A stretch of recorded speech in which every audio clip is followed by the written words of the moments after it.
Hi అండి. Welcome back to our channel చిన్ని నాగు Telugu vlogs. ఎలా ఉన్నారండి? బాగున్నారా? నేనైతే చాలా బాగున్నాను. మీరు కూడా బాగుండాలని అయితే మనస్ఫూర్తిగా కోరుకుంటున్నాను. మన వీడియోస్ ఎవరైనా ఫస్ట్ టైం చూస్తుంటే ఒక లైక్ ఇవ్వండి. మీరు ఇచ్చే లైక్ వల్ల మన వీడియోస్ అనేది ఎక్కువ మందికి అయితే రీచ్ అవుతాయి. ఎవరైనా ఫస్ట్ టైం చూస్తుంటే సబ్స్క్రైబ్ చేసుకోండి. ఈ వ్లాగ్ వచ్చేసి సండే వ్లాగ్ అండి. సండే రోజు తీసిన వ్లాగ్ అనమాట. అందరికీ బిలేటెడ్గా హ్యాపీ సండే. ఇంకా సండే చర్చికి వెళ్ళి వచ్చిన తర్వాత మా హస్బెండ్ అయితే ఇంకా పిల్లల కోసం అయితే మేక కాళ్ళు అయితే తీసుకొచ్చారండి. పిల్లలైతే తలకాయ మాంసం అయితే తినరు. ఇంకా వాళ్ళ కోసం అయితే మేక కాళ్ళు అయితే తీసుకొచ్చారు. నేనైతే దీన్ని అయితే ఇంకా సూప్ లాగా అయితే చేస్తాను. మనది ఇది వింటర్ సీజన్ కదా, ఎక్కువగా జలుబు దగ్గు ఉన్నా కూడా త్వరగా రిలీఫ్ అయితే ఇస్తుంది. ఇంకా చాలా వేడివేడిగా సూప్ చేసుకొని తిన్నామంటే చాలా అంటే చాలా బాగుంటుందండి. ప్రాసెస్ అయితే చూపిస్తాను. చాలా సింపుల్ ప్రాసెస్ అనమాట. చాలా అంటే చాలా బాగుంటుంది. వీడియోలోకి అయితే వెళ్ళిపోదాము. మా హస్బెండ్ అయితే 8 మేక కాళ్ళు అయితే తీసుకున్నారండి. మేక కాళ్ళని ముక్కలు చేస్తే ఇంకా ఇన్ని ముక్కలు అయితే వచ్చినాయండి. ఇంకా ఈ పీసెస్ని అన్నిటిని అయితే వేడి నీటిలో అయితే నీట్గా క్లీన్ చేసుకోవాలండి. 2 టైమ్స్ అయితే నీట్గా క్లీన్ చేసుకోవాలి. ఎందుకంటే మేక కాళ్ళలో కొంచెం డస్ట్ ఉంటుందండి. ఆ డస్ట్ అంతా రిమూవ్ అవుతుంది. కర్రీ కోసం అయితే స్టవ్ మీద అయితే కుక్కర్ గిన్నె అయితే పెట్టుకున్నాను. అందులోకైతే ఒక 75 గ్రామ్స్ అయితే ఆయిల్ వేసానండి. ఆయిల్ అయితే బాగా హీట్ అవ్వాలి. ఆయిల్ అయితే హీట్ అయిందండి. అందులోకి సన్నగా కట్ చేసిన ఆనియన్ ముక్కలు అలాగే పచ్చిమిరపకాయ ముక్కలు అయితే యాడ్ చేసుకుంటున్నాను. ఉల్లిపాయ ముక్కలను వేసుకొని మంచిగా వేపుకోవాలి. ఇక్కడైతే నేను ఆనియన్ ముక్కలు అయితే వేస్తున్నానండి. ఆనియన్ ముక్కలను అయితే మంచిగా వేపుకోవాలి. అలాగే అందులోకి పావు స్పూన్ అయితే పసుపు అయితే యాడ్ చేసుకుంటున్నాను. పసుపు యాడ్ చేసుకున్న తర్వాత అందులోకి రుచికి తగినంత సాల్ట్ అయితే వేసుకోవాలి. సాల్ట్ వేసుకుంటే మనకు ఆనియన్ ముక్కలు అయితే త్వరగా మగ్గుతాయండి. ఇక్కడైతే నేను సాల్ట్ అయితే వేసాను. సాల్ట్ వేసుకొని తిప్పుకొని ఆనియన్ ముక్కలను అయితే మంచిగా మగ్గించుకోవాలి.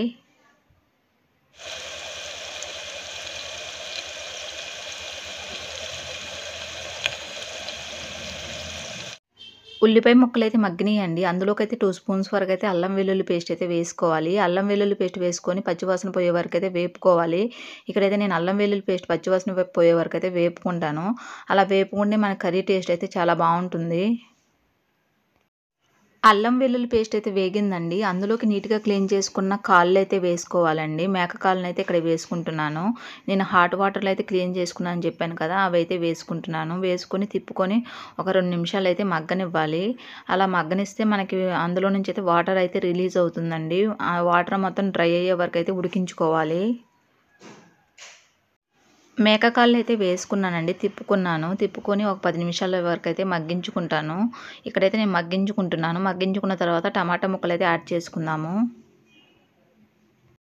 అలా ఉడుకుతున్న కర్రీలోకి అయితే సన్నగా కట్ చేసిన టమాటా ముక్కలు అయితే యాడ్ చేసుకుందాము. ఇక్కడ టమాటా ముక్కలు అయితే వేస్తున్నాను. టమాటా ముక్కలు వేసుకొని కర్రీని అయితే తిప్పుకొని ఒక 10 నిమిషాలు అయితే ఉడకనివ్వాలి. అలా ఉడకనిస్తే మనకు టమాటా ముక్కలు కూడా మగ్గిపోతాయండి. అలా మగ్గిపోయి మన తర్వాత అయితే కారం అయితే యాడ్ చేసుకుందాము. కుక్కర్ మూత పెట్టుకొని అయితే ఒక 10 నిమిషాలు అయితే మగ్గించుకుందాము. ఈ లోపు అయితే మనకు టమాటా ముక్కలు కూడా మగ్గుతాయండి. తర్వాత అయితే కారం యాడ్ చేసుకుందాము. కర్రీలోకి అయితే టమాటా ముక్కలు యాడ్ చేసిన తర్వాత అందులోకి అయితే వాటర్ అయితే రిలీజ్ అవుతుందండి. ఆ వాటర్ మొత్తం అయితే డ్రై అయ్యే వరకు అయితే ఉడికించుకోవాలి. ఇక్కడైతే నేను ఉడికించుకుంటున్నాను. కర్రీ అయితే మగ్గిందండి. అందులోకి రుచికి తగినంత కారం అయితే యాడ్ చేస్తున్నాను. అందులోకి అయితే 3 స్పూన్స్ వరకు అయితే కారం అయితే వేస్తున్నాను. కారం వేసుకున్న తర్వాత కర్రీని అయితే తిప్పుకొని 2 నిమిషాలు అయితే మగ్గనివ్వాలి. మేకకాళ్ళ సూప్లోకి అయితే కొంచెం కారం ఎక్కువగానే పడుతుంది. ఎందుకంటే కొంచెం స్పైసీగా ఉంటేనే టేస్ట్ అయితే బాగుంటుందండి. ఇక్కడైతే నేను కారం అయితే వేసాను. కారం వేసుకొని 2 నిమిషాలు అయితే మగ్గనివ్వాలి. మగ్గిన తర్వాత వాటర్ వేసుకొని అయితే మనం కుక్కర్ మూత పెట్టుకొని విజిల్ అయితే రానిద్దాము.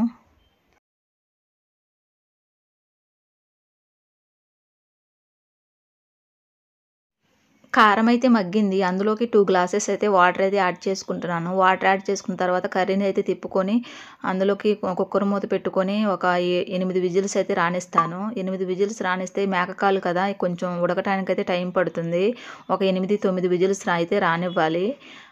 ఇక్కడైతే నేను తిప్పుకుంటున్నాను. కుక్కర్ మూత అయితే పెట్టుకుంటాను. కుక్కర్ మూత అయితే పెట్టేస్తున్నాను. మూత పెట్టేసిన తర్వాత ఒక 8, 9 విజిల్స్ అయితే రానిస్తాను. అలా రానిస్తే మనకి మేకకాళ్ళు అనేది మంచిగా ఉడుకుతాయండి. అప్పుడు సూప్ అనేది చాలా బాగుంటుంది. ఇక్కడైతే ఉడికిస్తున్నాను.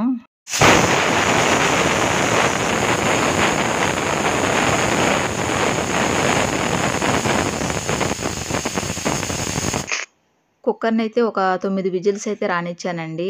మనకి మేక కాళ్ళనేది మంచిగా ఉడుకుతుంది. కొంచెం ఆవిరి ఉంటుంది కదా! ఆవిరిపోయే వరకైతే వెయిట్ చేయాలి. ఇక్కడైతే ఆవిరిపోయేదాకా వెయిట్ చేశాను. ఆవిరిపోయిన తర్వాత కుక్కర్ మూత అయితే ఓపెన్ చేశాను. ఓపెన్ చేసి మళ్ళీ స్టవ్ అయితే ఆన్ చేసుకోవాలి. స్టవ్ ఆన్ చేసుకొని ఒకసారైతే మనం ఈ స్టేజ్‌లో ఉన్నప్పుడు ఉప్పు, కారం అయితే చెక్ చేసుకోవాలండి. ఇక్కడైతే నేనైతే ఉప్పు, కారం అయితే చెక్ చేసుకుంటున్నాను. నాకైతే కొంచెం కారం అయితే తగ్గిందండి. అందులోకి కొంచెం సాల్ట్ అయితే యాడ్ చేస్తున్నాను. అలాగే కొంచెం కారం కూడా వేస్తాను. కారం వేసి మళ్ళీ ఒక 2 నిమిషాలైతే ఉడకనిస్తాను. అలా ఉడకనిచ్చిన తర్వాత ఫైనల్లీ అందులోకైతే కొత్తిమీర అయితే యాడ్ చేస్తాను. ఇక్కడ కారం కూడా తగ్గిందండి. కొంచెం కారం అయితే యాడ్ చేస్తున్నాను. ఎందుకంటే సూప్ కాబట్టి కొంచెం స్పైసీగా ఉంటేనే టేస్ట్ బావుంటుంది. కారం వేసుకున్న తర్వాత ఒక 2 నిమిషాలైతే మగ్గనివ్వాలి. అలా మగ్గించిన తర్వాత కొత్తిమీర యాడ్ చేస్తాను. అలా ఉడుకుతున్న కర్రీలోకైతే సన్నగా కట్ చేసిన కొత్తిమీర అయితే యాడ్ చేసుకుందాము. ఇక్కడైతే నేను కొత్తిమీర అయితే యాడ్ చేస్తున్నాను. కొత్తిమీర యాడ్ చేసిన తర్వాత కర్రీనైతే తిప్పుకొని 2 నిమిషాలైతే మగ్గనివ్వాలి. అలా మగ్గనిస్తే మేకకాళ్ళకు కూడా కొత్తిమీర ఫ్లేవర్ అయితే పట్టి టేస్ట్ అయితే చాలా బావుంటుంది.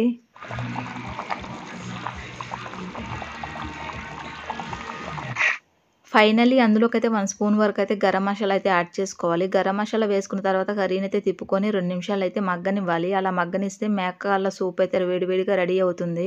అది వేడివేడిగా సర్వ్ చేసుకున్నామంటే టేస్ట్ అయితే చాలా బావుంటుంది. మేకకాళ్ళ వేడి సూప్ అయితే రెడీ అయింది. స్టవ్ అయితే ఆఫ్ చేసుకుందాము.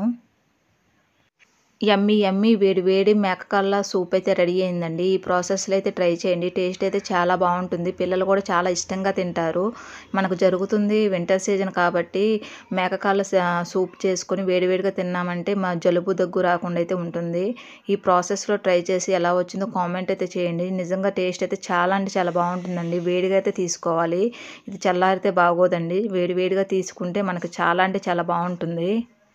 నా వీడియోస్ చూసే ప్రతి ఒక్కరికి థ్యాంక్ యూ సో మచ్ అండి. ఈ వీడియో అయితే ఇక్కడితో అయితే ఎండ్ అవుతుంది. ఈ వీడియో చూసిన ప్రతి ఒక్కరు ఒక లైక్ అయితే ఇవ్వండి. మీరు ఇచ్చే లైక్ నాకు చాలా ఇంపార్టెంట్ అండి. Please support me. Video skip చేయకుండా చివరి వరకు అయితే చూసేయండి. చాలా అంటే చాలా బావుంటుంది.